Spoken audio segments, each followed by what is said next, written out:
Hello dear, how are you? कैसे हैं आप सभी? आशा करती हूँ कि आप सभी स्वस्थ होंगे, अच्छे होंगे, खुश होंगे और अपनी पढ़ाई समय पर कर रहे होंगे। बच्चों, पिछले वीडियो में मैंने आपसे प्रॉमिस किया था कि मैं आपके सामने एक पेपर लेके आऊँगी। जी हाँ, मैं बात कर रही हूँ बोर्ड एग्जाम क्लास 10th की। तो बच्चों, आज के वीडियो में देखिए 2018 का प्रश्न पत्र जिसे मैं शो करने वाली हूँ, और यदि पॉसिबल हुआ तो इसमें से कुछ पार्ट में आपको सॉल्व भी करवा सकती हूँ। ठीक, तो आइए शुरू करते हैं आज का वीडियो। लेकिन उससे पहले यदि आपने अभी तक हमारा चैनल सब्सक्राइब नहीं किया है तो जल्दी से सब्सक्राइब कर लीजिए, बेल आइकन को प्रेस कर लीजिए। देख सकते हैं आप अपनी स्क्रीन पर प्रश्न नंबर 1। जी हाँ, ये 2018 का प्रश्न पत्र है और 2020 में इसमें कुछ चेंजेस भी हुए हैं और 2021 में तो और भी ज़्यादा चेंजेस आपको देखने को मिलेंगे, क्योंकि सुनने में आया है कि आपका कोर्स थोड़ा कम कर दिया गया है। उसी के अकॉर्डिंग आपका पेपर बनेगा। लेकिन बच्चों, अपठित गद्यांश तो आना ही है क्योंकि ये कंपलसरी है और इसमें से बच्चों को अच्छे मार्क्स मिल जाते हैं। बच्चों, ये गद्यांश मैं आपको पढ़ के सुनाने वाली नहीं हूँ, क्योंकि अगर मैं ऐसा करती हूँ तो वीडियो बहुत बड़ा हो जाएगा। मैं सिर्फ आपको इतना बता दूँ कि ये इस तरह से आता है। इसमें कुल 5 प्रश्न होते हैं। इसके आगे नंबर भी मेंशन है, आप देख सकते हैं। कुल 9 नंबर का ये प्रश्न होता है। बच्चों, अपठित गद्यांश मैं आपको अलग से वीडियो बनाकर अच्छे से समझाऊंगी, क्योंकि इसके कुछ इंस्ट्रक्शंस होते हैं जिन्हें आपको फॉलो करना होता है। प्रश्न नंबर 2 यहाँ हमने स्किप कर दिया है क्योंकि उसमें अपठित पद्यांश दिया था, लेकिन अब अपठित पद्यांश आपके कोर्स में नहीं है और इसलिए अब हम करेंगे प्रश्न नंबर 3। बच्चों, ये खंड खा है जिसमें आता है व्यवहारिक व्याकरण। प्रश्न नंबर 3, शब्द पद कब बन जाता है? उदाहरण देकर तर्क संगत उत्तर दीजिए। प्रश्न नंबर 4, नीचे लिखे वाक्यों का निर्देशानुसार रूपांतरण कीजिए। तो देख सकते हैं इसमें कुल 3 प्रश्न दिए हैं, तीनों आपको करना है और उनके सामने जो इंस्ट्रक्शंस दिए हैं उन्हें आपको फॉलो करना है। यानी कि सरल वाक्य में बदलिए तो आपको इस वाक्य को सरल वाक्य में लिखना है। प्रश्न नंबर 5, निम्नलिखित शब्दों का सामासिक पद बनाकर समास के भेद का नाम भी लिखिए। तो देख सकते हैं आप नीचे 2 प्रश्न दिए हैं, जन का आंदोलन और नीला है जो कमल। तो बच्चों, इनका आपको समास बनाना है और समास का नाम लिखना है। इसी का है प्रश्न खा, निम्नलिखित समस्त पदों का विग्रह करके समास के भेद का नाम लिखिए। नवनिधि और यथासमय। तो बच्चों, समास में से कुल 4 प्रश्न पूछे गए हैं जिसके आपको मिलेंगे 4 नंबर। अब आता है प्रश्न नंबर 6, निम्नलिखित वाक्यों को शुद्ध करके लिखिए। तो बच्चों, प्रश्न नंबर 6 शुद्धि शोधन के अंतर्गत पूछा गया है। इसके अलग से मैंने 2 वीडियो दिए हैं, अभी आगे और देने वाली हूँ, तो आप पढ़ते रहिए, सीखते रहिए, हमारे साथ जुड़े रहिए। अब आता है प्रश्न नंबर 7, निम्नलिखित मुहावरों का प्रयोग इस प्रकार कीजिए कि अर्थ स्पष्ट हो जाए। मौत सिर पर होना और चेहरा मुरझा जाना। इसमें बच्चों शब्द और पद, मुहावरे तथा शुद्धि शोधन पर वीडियो में ऑलरेडी बना चुकी हूँ। उसका लिंक मैं आपको डिस्क्रिप्शन में प्रोवाइड करवा दूंगी, आप वहाँ से देख सकते हैं। बच्चों, अब आता है खंड गा, जिसमें पाठ्यपुस्तक और पूरक पाठ्यपुस्तक से प्रश्न पूछे जाएंगे। देख सकते हैं आप अपनी स्क्रीन पर। प्रश्न नंबर 8, निम्नलिखित प्रश्नों के उत्तर 20 से 30 शब्दों में दीजिए। सेम इसी तरह से प्रश्न आपकी बुक में दिए हुए हैं। इसके अंतर्गत बच्चों का, खा और गा 3 प्रश्न दिए हैं और तीनों आपको करना है। इसमें कोई चॉइस नहीं है, तीनों आपको करना है। देख सकते हैं आप अपनी स्क्रीन पर प्रश्न गा। ठीक, अब आता है प्रश्न 9, बड़े भाई साहब कहानी के आधार पर लगभग 100 शब्दों में लिखिए कि लेखक ने समूची शिक्षा प्रणाली के किन पहलुओं पर व्यंग किया है। आपके विचारों से इसका क्या समाधान हो सकता है? तर्कपूर्ण उत्तर दीजिए। अथवा अब कहाँ दूसरों के दुख से दुखी होने वाले पाठ के आधार पर स्पष्ट कीजिए कि बढ़ती हुई आबादी का पशु पक्षियों और मनुष्यों के जीवन पर क्या प्रभाव पड़ रहा है। इसका समाधान क्या हो सकता है? उत्तर लगभग 100 शब्दों में लिखिए। तो बच्चों ये प्रश्न आता है, लॉन्ग प्रश्न है ये, और इसके आपको मिलते हैं 5 नंबर। ऐसे टाइप क्वेश्चन होता है, पेज भर के आपको लिखना होता है, डिटेल में लिखना होता है, स्पष्ट और सटीक लिखना होता है। अब आता है प्रश्न नंबर 10, निम्नलिखित प्रश्नों के उत्तर 20 से 30 शब्दों में लिखिए।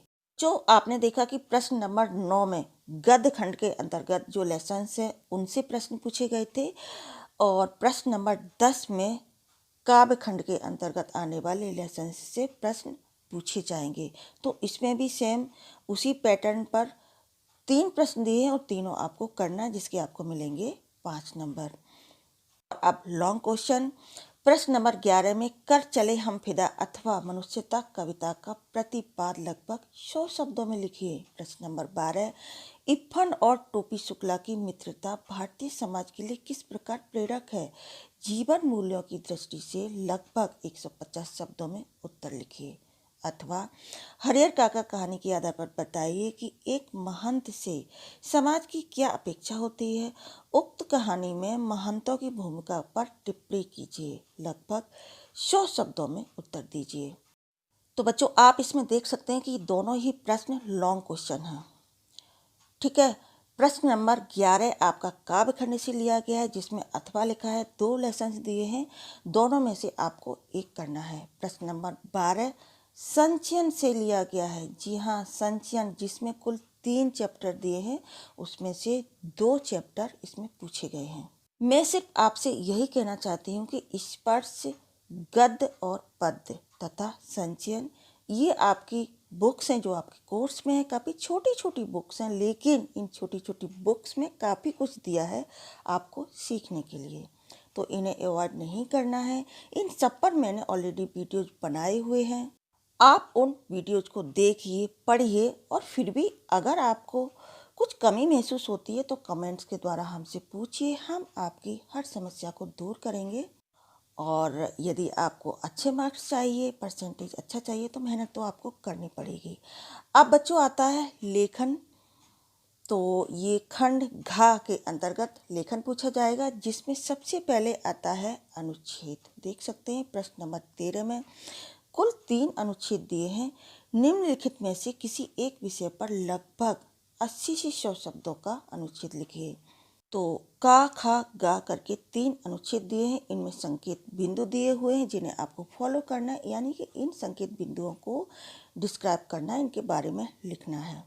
अनुच्छेद पर भी मैंने वीडियोज बनाए हुए हैं, एक अलग से सीरीज बनाइए, आप उसे जरूर देखिए बच्चों, जरूर आपको फायदा होता है। अब आता है प्रश्न नंबर 14, जिसमें आपसे पूछा जाएगा पत्र। जी हाँ, जो थोड़ा डिफिकल्ट है, लेकिन यदि आप प्रैक्टिस करेंगे तो आपके लिए इजी हो जाएगा। बच्चों लेखन के अंतर्गत जितने भी प्रश्न आते हैं उनमें आपको चॉइस दी होती है, यानी कि 2 प्रश्न दिए होते हैं, आपको एक करना होता है। बच्चों पत्र मैंने अभी आपको अपने वीडियो पर नहीं करवाए, तो बहुत जल्द इसमें मैं अलग से वीडियोज लेकर आने वाली हूँ, तो आप चिंता मत कीजिएगा। मैंने वादा किया है कि मैं आपको पूरा कोर्स करवाऊंगी, तो करवाऊंगी ही। आइए देखते हैं किस तरह से पत्र पूछा जाता है। बस में छूट गए सामान को आपके घर तक सुरक्षित रूप से पहुंचाने वाले बस कंडक्टर की प्रशंसा करते हुए उसे पुरस्कृत करने के लिए परिवहन अध्यक्ष को एक पत्र लगभग 100 शब्दों में लिखिए। अथवा अपने बैंक के प्रबंधक को पत्र लिखकर अपने आधार कार्ड को बैंक खाते से जोड़ने का अनुरोध कीजिए।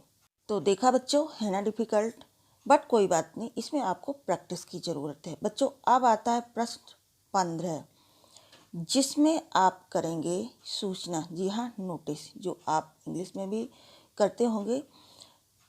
आप हिंदी छात्र परिषद के सचिव प्रगण्य हैं। आगामी सांस्कृतिक संध्या के बारे में अनुभागीय दीवार पट्टिका के लिए 25-30 शब्दों में सूचना तैयार कीजिए। अथवा करके एक प्रश्न और दिया है, जिसे आप पढ़ सकते हैं। इसमें भी आपको चॉइस दी हुई होती है, दोनों में से आपको एक करना है, जिसके आपको मिलेंगे 5 नंबर। अब आता है प्रश्न नंबर 16, जिसमें आपको लिखना है संवाद। जी हाँ, तो सबसे पहले विद्यालय में मोबाइल फ़ोन के प्रयोग पर अध्यापक और अभिभावक के बीच लगभग 50 शब्दों में संवाद लिखिए। अथवा स्वच्छता अभियान की सफलता के बारे में 2 मित्रों के संवाद को लगभग 50 शब्दों में लिखिए। बच्चों, संवाद पर मैंने अलग से वीडियो बनाए हुए हैं, पूरी एक सीरीज है, आप प्लीज़ वहाँ जाकर ज़रूर देखिए, ज़रूर उससे आपको बेनिफिट मिलने वाला है। नेक्स्ट, प्रश्न नंबर 17।